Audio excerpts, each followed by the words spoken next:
collectors and action figure fans, it's the one and only Optibotimus finished with another video review. And on today's episode, we're going to be taking a look at the new Transformers Studio Series Deluxe Class Bumblebee. The Studio Series is a new line of action figures from Takara Tomy and Hasbro, basically celebrating various characters from the different live action films. And up first, we get our first brand new interpretation of that classic Camaro that Bumblebee had at the beginning of the first Transformer movie since that very first toy. For the package, as you can see, they're going with this nice collector style box with some good artwork here in the front. You got the Transformers Generation logo, all that stuff, Studio Series. The side here has a nice artistic image. Up close to Bumblebee, you got that same kind of image, more showing off his body right there in the front. The other side here, you have that as well. The top section here has a hole, so you can see that. The bottom, various warnings, and it was made in Vietnam. Come around here to the back, and you got other figures that are currently in this line, including a brand new Stinger, which a lot of people are excited about, and then basically repaints of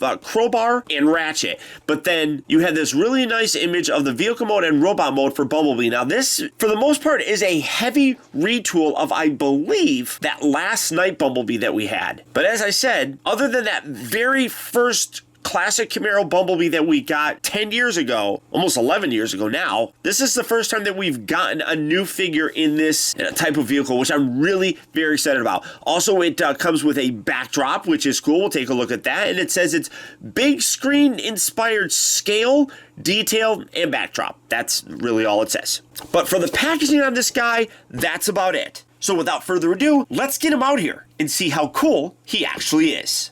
Alright guys, so here we have the new Studio Series Deluxe Class Bumblebee opened up out of his packaging and obviously in his vehicle mode. And already, this guy is getting a little bit of controversy. And I don't necessarily think that it's really all that warranted. Yes, there are a few issues that I will get to about this figure, but in general, I think it's pretty good.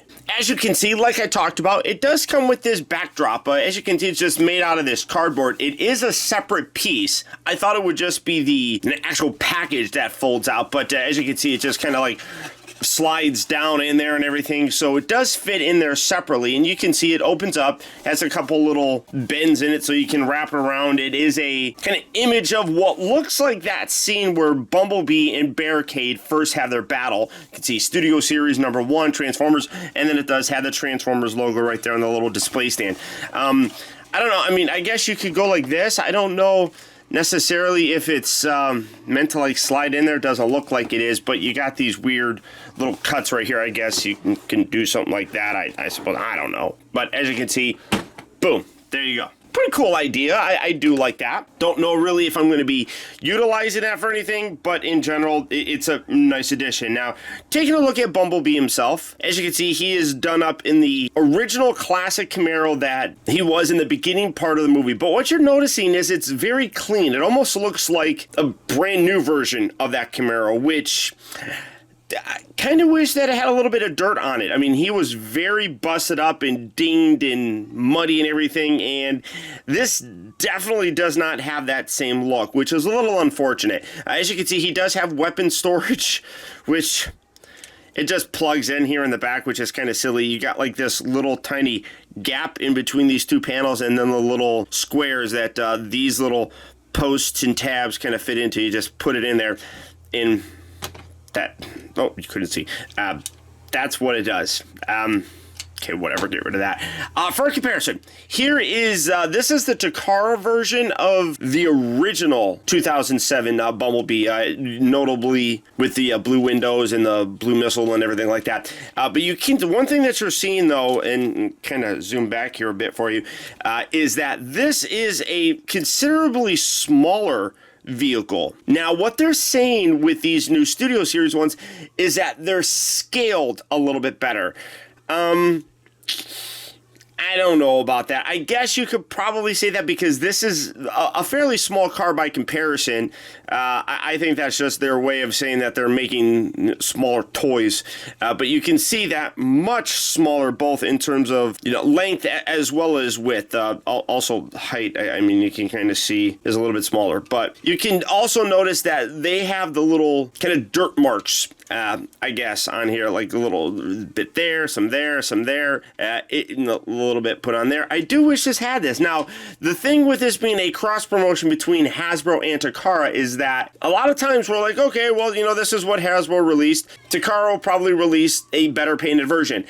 That's not so with these new ones. The cross branding is basically going to mean that this is the exact same figure that Takara is going to release. And that's a little unfortunate because I think that it could really use some extra paint. The paint that is on here is pretty nice. You can kind of see that there is a slight difference in the yellow. I don't know how well that's coming across on camera, but you got some painted areas and then some molded yellow bits that do not match very well. You got the nice stripes on there, have some taillights on the back, nothing for the license plate, but some nice silver for the bumper. Come around to the front. You got a little bit of a bluish sort of tint in the windows, and then some nice silver for the grille and the front bumper. Nice tires. One thing that I've noticed is that it does have a more accurate looking movie representation of how his rims looked than what the original one did, which is really nice. What is kind of ugly is this bit hanging out here. That doesn't really fold up and hide or anything. Now, like I said, this utilizes a lot of the same engineering as this guy, but you can also see that the Last Night version is considerably bigger as well. One thing that's interesting is that while, yeah, it utilizes the same engineering and a lot of the pieces are the same, the pieces on this guy have been shrunk down. So while there are parts on here that look very similar, like for example, you look at the little cross piece right here, and what's interesting is it's the same, but it's a little smaller, small percentage. It's like the size has been reduced a little. Same thing like with the hands. You'll take a look at a lot of the other stuff here and you'll see what I'm talking about, but it's really interesting how what they basically did was just literally reduce the size of some parts and basically kept the engineering the same, which then results in a smaller car, which I guess makes sense in terms of the scale. This style Camaro probably is a little bit smaller than the new ones, so maybe that's what they're going with. But you can see evolution from the very beginning to the most recent incarnation of them. And this is going to change considerably when we get the new Bumblebee movie. But vehicle mode wise looks pretty decent. The ugliest part would be these shin pieces. You can't really do anything with them. I mean, they're there. And if you put it off like to the side like that, the wheels don't do anything. So it doesn't go up any higher. I guess they're kind of making this look like exhaust pipes. But then the yellow thing here just is ugly. I mean, it rolls fine. That doesn't get in the way or anything. It's just, that's kind of an ugly little piece of kibble that hangs out there. But in general, the vehicle mode looks pretty good. I don't have too many complaints with that. The weapon storage is a little bit ridiculous on it, but vehicle mode does look pretty good. Now, for his transformation, people are having problems with it, and I think that part of that has to do with the fact that a lot of things are kind of tabbed on this figure, such as the various panels and things like that. Plus, it's essentially the same transformation as this guy, but because it's smaller, there is the problem with less space to do things. So because of that, things are kind of being forced, and because of it, it's making things pop out. So what you want to kind of do first is loosen a lot of stuff up. So you're going to pull the doors out just like that. Pull that out on that side as well. You can loosen up the little front bits. It's a little bit tricky, but kind of loosen that away from the body. Kind of put, there you go, kind of pull that, there we go, and get that out there. So again, you're just kind of loosening up the tabs and such. Come around here to this back section, lift the roof up a little bit, and then you can come around here to the front and take the middle section, kind of push this up, and then you can lift this whole piece, get that away, lift this up away from the body just like so. And now it starts getting a little bit easier to kind of manipulate things. You can kind of force this out a little bit if you really want to. I mean, you don't have to just yet, but pull these little bits down, kind of clear from the side, and then you can fold those all the way around like that. So again, pull the little arms out, and you can rotate that around. You can take this, rotate this around, and then hinge this up. Again, rotate this around, and then hinge that up just like so. Come down here to the legs. We're going to leave this section just kind of hanging out there. Come around here, separate the legs. And this part does get a little bit tricky to do. We're going to rotate this away from the body. This will sometimes pop out on me. I've had that happen a lot. Again, because it's smaller, so it's a little bit harder to grab things, and you kind of end up forcing things out of the way. And that's what causes a lot of things to pop off. When you're forcing things and not really knowing what you're doing, it will tend to detach pieces. So I think that some of this figure could really benefit from some pins, but I also think that it's good that they have these easily detachable things so you're not breaking anything. So then you want to take this, kind of rotate this around. It creates the clearance area for this foot to spin around to the outer section just like that. And then as that spins around, this whole back section here you see will also spin around like that. So bring that around, bring that around, and then you play with this a little bit and fold that around. Take the side section here, fold that in, and then again you rotate this up. You got a little tiny notch on this gray bit that a little peg here will bring up and slot into. This little section on the back is on a little sliding joint, much like that last night figures had. So it again, transformation is very, very similar to that other deluxe figure. So you'll pretty much know what you're doing with it. It's just that gapping or space of things. So again, pull this out. You're going to detach this and rotate this whole piece around. And let's see, come around here, pull this away. There you go. And in, oh wait, make sure that this is kind of folded up. Rotate this around, and then you can bring that out. Bring this down and around. You can fold that like so. Fold this section in like that. Bring this around. Tab this little foot section in. Get that locked in decently. You can then fiddle with these little side bits however you really want to see fit. This section here, it probably will flop down. You bring it down, bring this out, bring this down, and then this section tabs into place. You can then come around here to the back section, take this, fold this, and then this tucks up underneath the back section right there. These little bits right here will detach and rotate around just like so. Take the hands or the elbows, rotate that, rotate the fist out. Do that on this side, rotate the fist out like so. And then you want to take these little chest pieces, and these actually angle up, which give that very classic kind of look for them.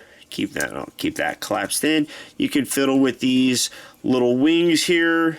Position the head, and when you're done, there you have Bumblebee in his really cool looking robot mode. And while yes, the transformation is a little bit tricky because of the smaller size of them, there's a familiarity to it, which really does work for this guy in addition to that last night figure. And I think it really yields a nice looking robot mode. First accessory, it is basically the same thing that we got with that last night one. You can come around here to the back, and the little peg here, you can plug it into his butt.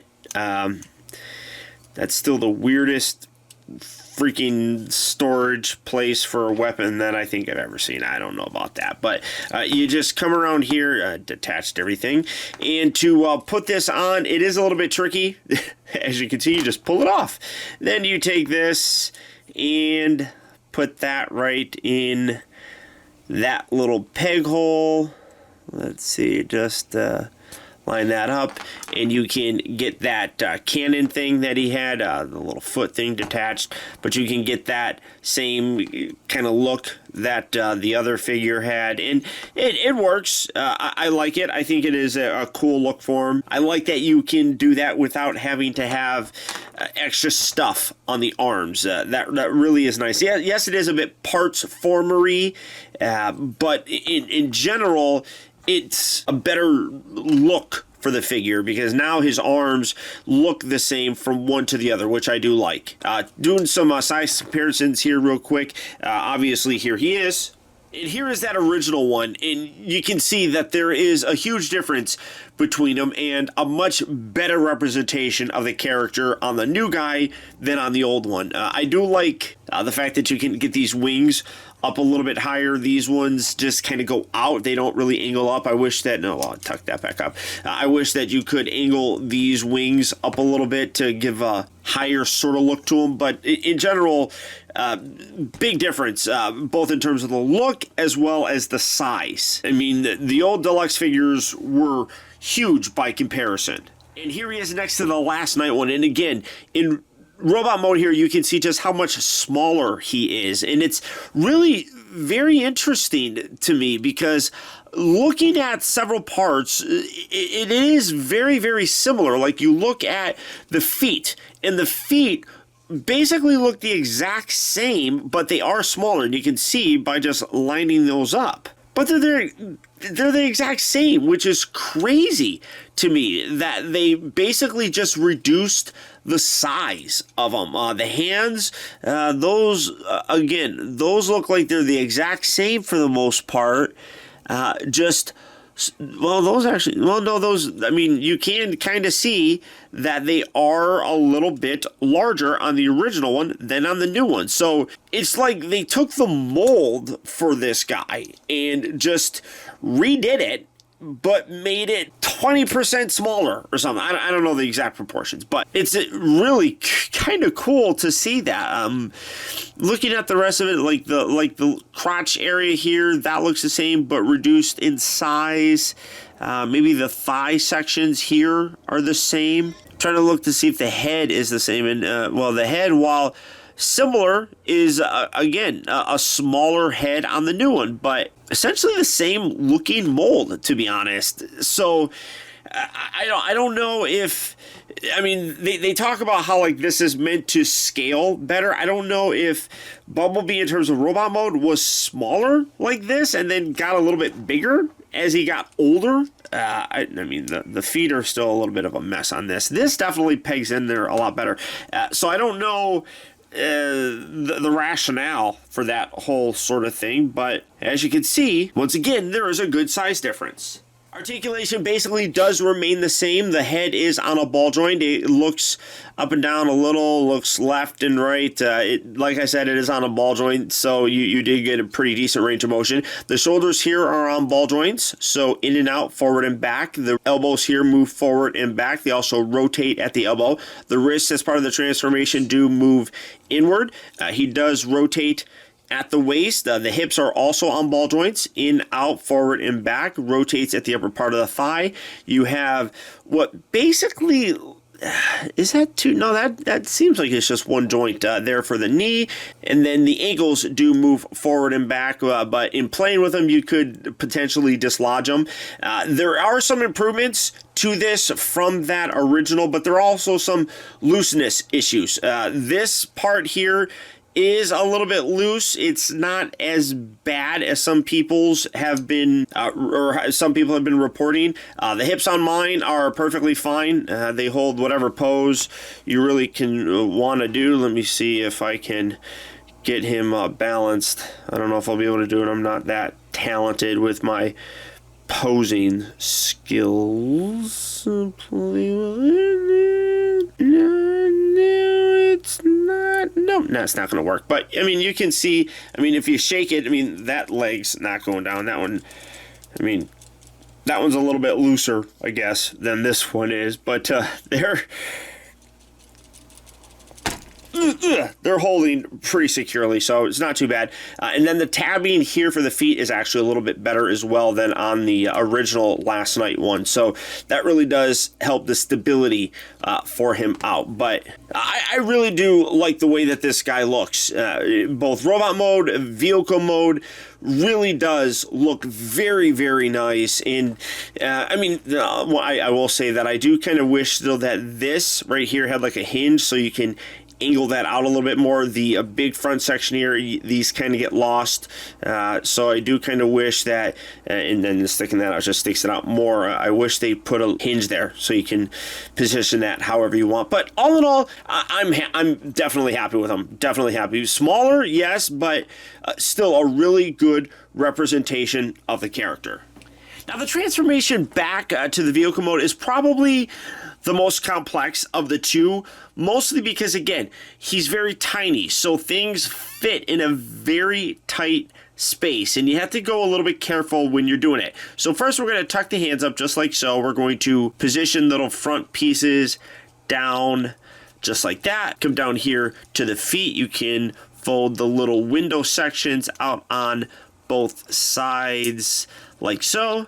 Detach the foot and swivel that down on both sides. Fold that out, swivel that down, and then fold this out a little bit, and then start folding this up and around. You can get this section here. Let's fold these little pieces out. That'll make it a little bit easier as well. Fold out this back section, hinge all that out. Just, again, get that kind of out of the way. Straighten out his head if you haven't. Then you just bring this all the way around, and you want to make sure that this piece here is on the inside area, and then you can rotate, get that arm out of the way, then you can rotate this little side piece around, make sure that's all the way pushed in the little tire area so that you can bring this around and line that side piece up just like so. Make sure that that's flush with everything.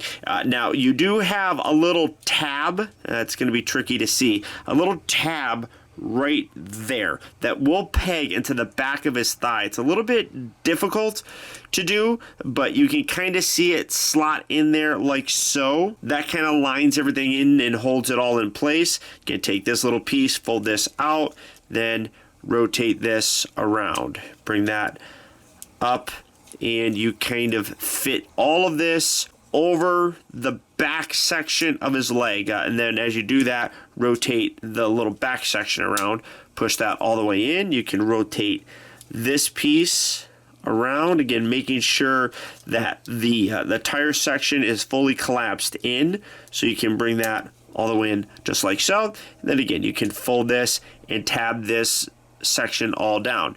Bring this in, and then tab the two sections here in the back together just like so. Kind of lift this, fold this section forward. You don't have to tab this in just yet, but this part will be tricky to do if you don't have everything properly gapped, I guess. This section here will pop out fairly easily. It is a little bit precarious to do.